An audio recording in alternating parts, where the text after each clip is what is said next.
नमस्कार. आभास किचनमध्ये सगळ्यांचं खूप खूप स्वागत आहे. आता लवकरच आषाढी एकादशी येते आहे.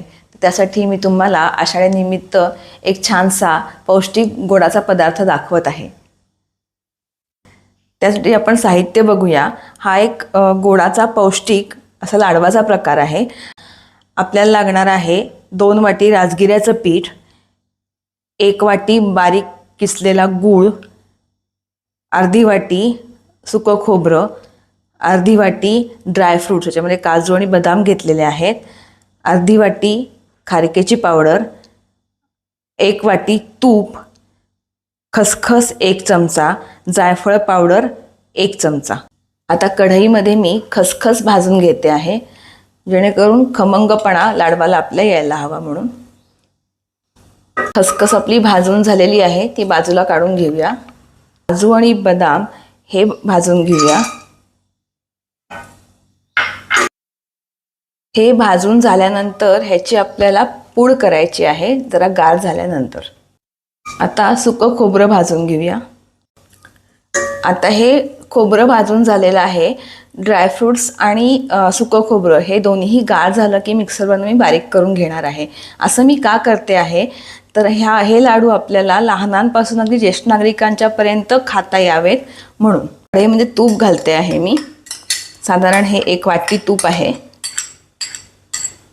तूप पातळ झालं की त्याच्यामध्ये मी राजगिऱ्याचं पीठ घालणार आहे. आता हे 2 वाट्या राजगिऱ्याचं पीठ आहे, ते मी याच्यात घालते आहे. आपण बेसन लाडू करतो ना त्याप्रमाणे हे साधारण असं भाजून घ्यायचं आहे.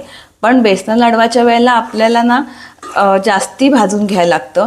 मुळात राजगिऱ्याचं पीठ असतं ते भाजलेलंच असतं, म्हणजे ते भाजलेल्या लाह्यांपासूनच केलेलं असतं. त्यामुळं हे अगदी कमी भाजून पुरतं. त्यामुळं आता हे आपण खूप वेळ भाजायला लागणार नाही आहे. 1-2-5 मिनटं भाजलं की ते होणार आहे. आता हे आपलं छान भाजून झालेलं आहे. आता हे थंड झाल्यावरती आपण त्याच्यामध्ये बाकीचं साहित्य आहे ते मिक्स करून छान लाडू वळून घ्यायचे आहेत. आता हे मिश्रण गार झालेलं आहे.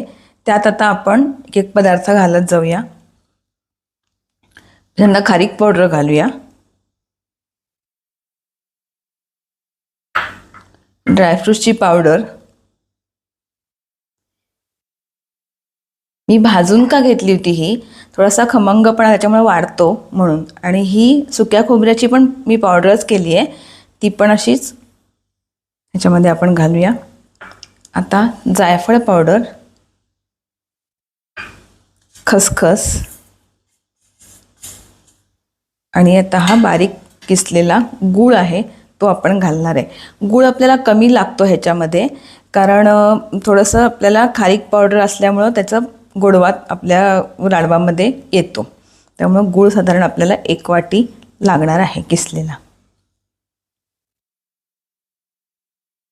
तर हे मी छानपैकी मिक्स करून घेते आणि ह्याचे लाडू वळते. असे हे आषाढी स्पेशल पौष्टिक लाडू तयार झालेले आहेत. नक्की करून बघा आणि लाईक करा, शेअर करा, सबस्क्राईब करा आणि तुमचे छान छान कमेंट्स मला पाठवा. धन्यवाद.